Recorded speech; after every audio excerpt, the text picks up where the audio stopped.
just so there's a starting point. Fuck, my notes screwed it up. It's gone now. Jeff, how do you guys know each other? Let's start with that. Okay. How do you and Frankie know each other? Shit, I think we went like way back with like Chris Crunch, remember? Oh my And God. Remember when Chris used to always come over to Chris Crunch's house when he was like getting ready to throw. So you're first generation, like that's first generation. Chris Crunch is definitely like first generation LA rave, probably 90, 91. Chris Crunch moved to New York in 90, what, 2 or 3? But damn, I didn't know we went back that far. But 93? damn, no, it's probably 90, 91, right? I mean, Chris Crunch was 90, 91. So. Here in, was it in California? It was Real Events, Real REAL, and then Philip Blaine had Kingfish, right? And that was early on. I think Solomon, was it Solomon Moore was the guy? Early promoter? Funny, Philip just texted me right now, like See, that's what I'm saying. ago. It's been happening all weekend. And like I say a name and it pops up. He just literally, You know what? I was like, this has been happening all weekend. I'm on point today. Philip was down the street too, by the way. Down the street, like 5 minutes away. Dang. Yeah, so the big DJs out there were like, we're running, right? We're running. Oh, we are. Oh, yeah, we're running. You want to start it over? I think we. No, that's perfect. That's perfect. you good? Because so '93 when it was out here in California. Yeah. So you, because that's crazy. '93 is a long ass time ago. So Yeah, we were on Great Babe, right? You were on Great Babe, '93. Well, I didn't do Great Babe. I did the one later, the Great Babe later, like. Oh, okay. And then I went to it. That '93, I think I met you first, Jeff, in like 2000 and. Dude, like I met you at the Yost Theater thing over there in I think Sutra or Sutra, yeah, Sutra, that's right too. But that was 10 years ago. Yeah, I know. Flight, Flight was 10 years ago too. Remember Flight was right over there? Flight was right over there. Yeah, so yeah, it's 10 years. 10 years ago. 10 years ago, I lived here. Yeah, and then me and Jeff, when Jeff had his store in Old World Village, I had the loft apartment above him for 3 years. Nobody knew that really. Yeah. 2018 approximately. Yeah. When I met both of you guys separately, and then you guys met in '93. No, we met 90. 90. Yeah. So that's like over 20 years ago. Yeah, it's almost 30 years of rave right now. Almost 30 years. It's insane. No, it's 28 years, but. So that's a good starting point. I thought 10 years was a lot, but 30 years? Wow. Frankie, the last time when I was in New York, I think what, April? Wow, was that April? My life is so much different in April. It's basically as the world comes down on me, Frankie Bones will survive. But there was since the filming, we walked down the Brooklyn Bridge. I gave you the absolute like New York tour, the Oculus. Yeah. A lot of like, I mean, when you're down by the 9/11, like the museum's there now, but the World Trade Center, and it's just that energy is still, it's just like they really made it look nice still now. I mean, it's not like the original Twin Towers because there was 2 of them, but I think that the new setup they have there with the park and the fountains, it's pretty cool. But a lot. We saw you on. You played Trezor. A lot of big shows came up since then. Yeah, I mean, I did Amnesia House's 30 years of rave party, and I haven't played for them in 28 years, and went up there and played like little re-edits and like kind of like remix and redux stuff of all original, early 90s, like Close Your Eyes by Asen and like Bomb Scare, like the good stuff. Yeah. So like but it's little tweaks, and these people, there was like 20-year-olds, 30-year-olds, 40, 50-year-olds. It was awesome. The other crazy thing that happened that night was the night that we hung out, or that weekend was Avicii's death. Right. And it's crazy because I wound up on the boat that Avicii bought Ultra, the $300,000. Was it $30,000 or $300 million? No, wait. It was expensive.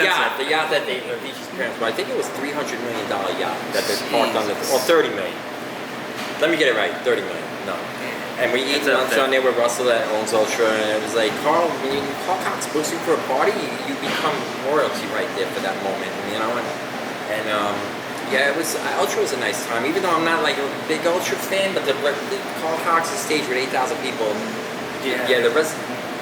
But we felt some kind of weird energy.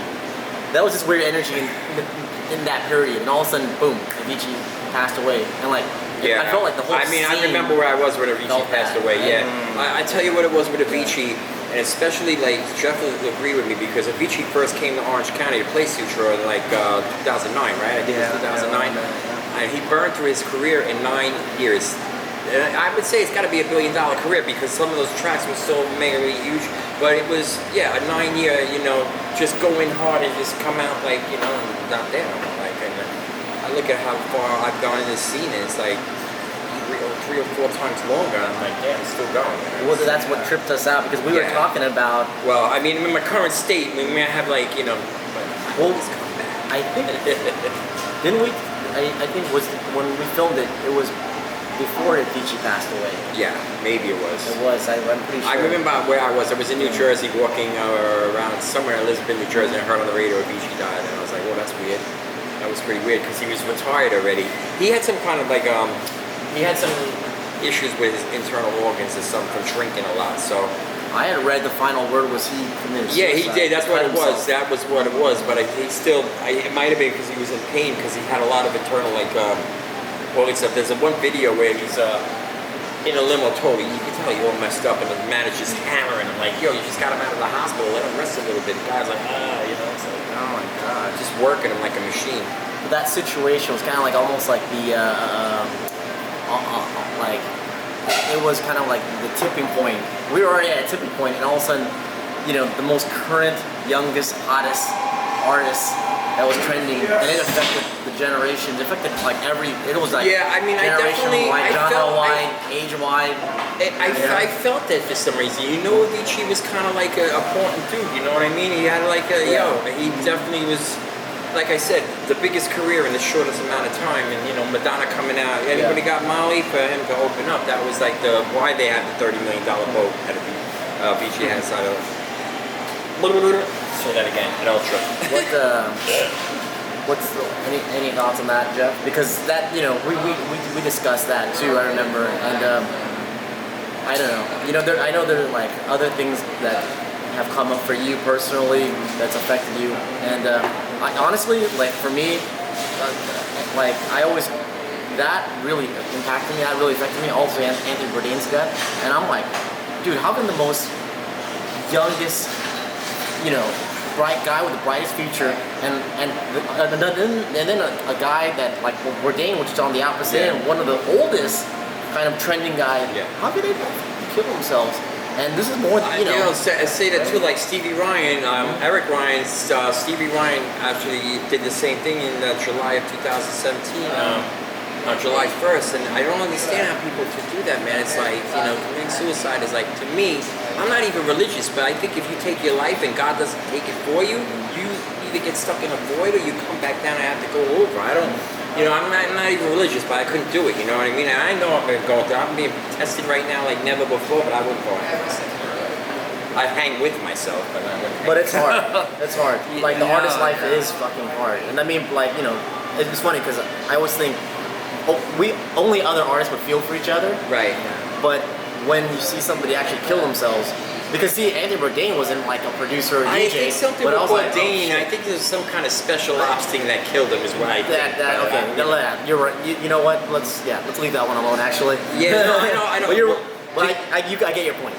I get your point. Do you get in trouble if you tell other people on film? I mean, I don't think he had a really good like. It's controversial. I'm a controversial guy, like you know, like Frankie Knuckles. I got Knuckles. Who wants some? That's gonna be my new motto. Frankie Knuckles, who wants some? Go ahead, Frankie. Go. He's edited. That's right. Any thoughts on the subject, Jeff? Because you know we've talked. Yeah, on a personal tip. I mean, recently, you know, I've had to deal with suicide to a family member. Oh my God, it's so and it's not fair to the other family members too. Like to do that. It's not, but it's really baffling because it's really a mystery because it's almost like there's no explanation for it. I mean, you love life and everything like that. You're pro-life and you see something God for another day. Yeah. It's just, it's just really crazy, how something can like take over your mind because it's almost like being on drugs without having anything any drugs in you. I mean, it's like, it's, I don't know, it's just something took over. I'm laughing because I'm going through like, about to go through the abyss of the worst scenario in my life, and I wouldn't even think it's, I'm like, I wouldn't even think of it. Well, I'm ready to just, you know what the thing is? Yeah. You know, for me, I kind of boil it down to this. People listen to music and it comforts them. It's therapy. Right. Because it's like, it's just therapy for their problems, right? And right. There's so many sayings, like the music is louder than the problems. There's so many sayings. Well, music ain't helping me right now, even though I'm loving the music right now. Well, in fact, that Eminem album just saved my life this, past month, Kamikaze. I love that because Eminem just came back hard, Slim Shady style. Well, the thing makes is, me feel good. Like, you live it though. So it did help, right? Yeah, it helped, but I mean, if you got a relationship problem, you got a living problem, I mean, like, to me, I go through like these such extreme levels of like the lowest point or the highest point, and it's like, it's not just losing a relationship or the house or the car, it's just like, all you got is the shirt and the pants on your back, but your legs work, your arms work, just start walking, you'll figure it out. Yeah, I think. And I'm telling you right now, if you're thinking of committing suicide, I'd like to know what the problem is that made you thought of that, because you couldn't make me worse shape than I am right now. No, it's dude. If honestly, how do we get on this such a morbid topic, dude? No, like it's like, but it's real. Yeah, I know. Because at the end of the day, like our music, anybody that's an artist, we do it, and it's communicating to let people know that hey, you're not alone, man. And if anything, well, our music is our way of like reaching out to people. I think like when I'm thinking with whatever you do, you got to go either the fastest, the slowest, or the highest, or the lowest. So you pick which route you want to go, depending on what it is. And you just, you work yourself out of the problem, like whatever it is. If you I don't know what it is. What is it? Oh man, dude, like, like right now I'm sitting next to two guys that have slugged it out. Rain, snow, or shine. I remember running into Jeff on the buzz boat in 2010, and I look back at the buzz boat, and that's 8 years ago, dude. It's like, where did those 8 years go? And then when you talk about 1990, it's like 28 years ago. So you know what? Whatever happens, we're still here. As long as we're breathing, we're gonna keep doing this shit. I don't feel like I'm gonna be 52 years old, right? So at 42, I probably feel older than I feel now. I'm ready to go. I'm ready to let's do some things here. What do you got? Yeah. Keep it going. But you know what's scary? In 8 years from now, I'll be 60, dude, and that's old, man. That's like fucking old. But it's the oldest you feel. Kara said you'll still be rapping when you're 60, so. Yeah. Here's the thing. You already know you want already.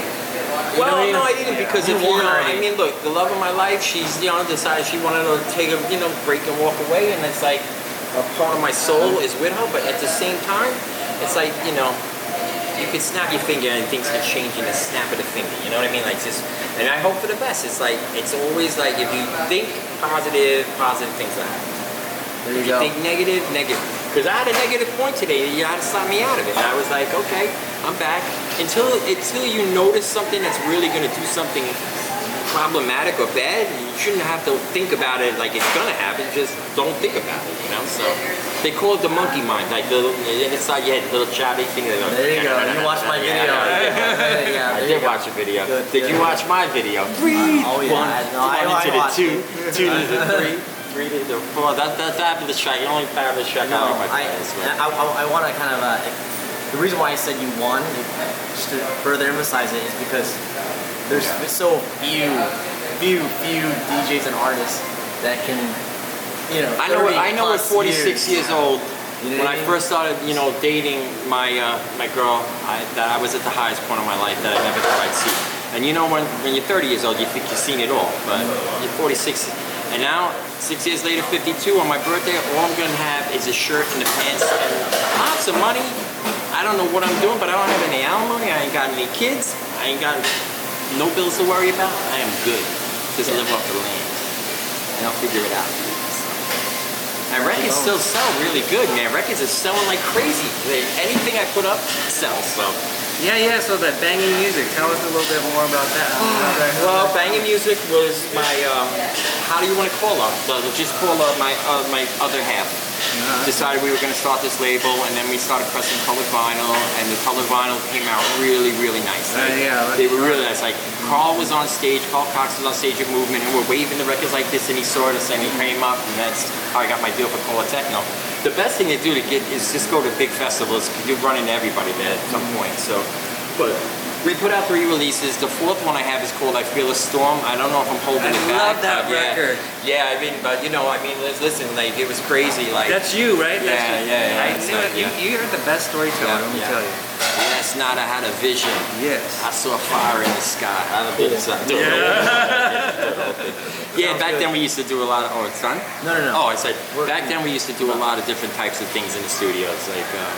Wait till you see the video on that. I did a video. Is it the new one? The new one? No, it's for the mix that we did. Right. But I'm almost done with the video. Yeah, it would be cool because wait till you see that. We'll put that out. Because you know what I would like to do? Yeah. But yeah. I would like to do the vocals like in the. Well, I mean, I do the vocals, but I'd like to do a video where I'm in the video actually. But I don't know how we would approach that. But we'll see. I mean, it's that's gonna be. We're bringing Storm Rig back next year. So once that's back in place, I think we'll have a little thing to go to again. Anything from you, Jeff, as far as like up and coming, and any thoughts on life in general?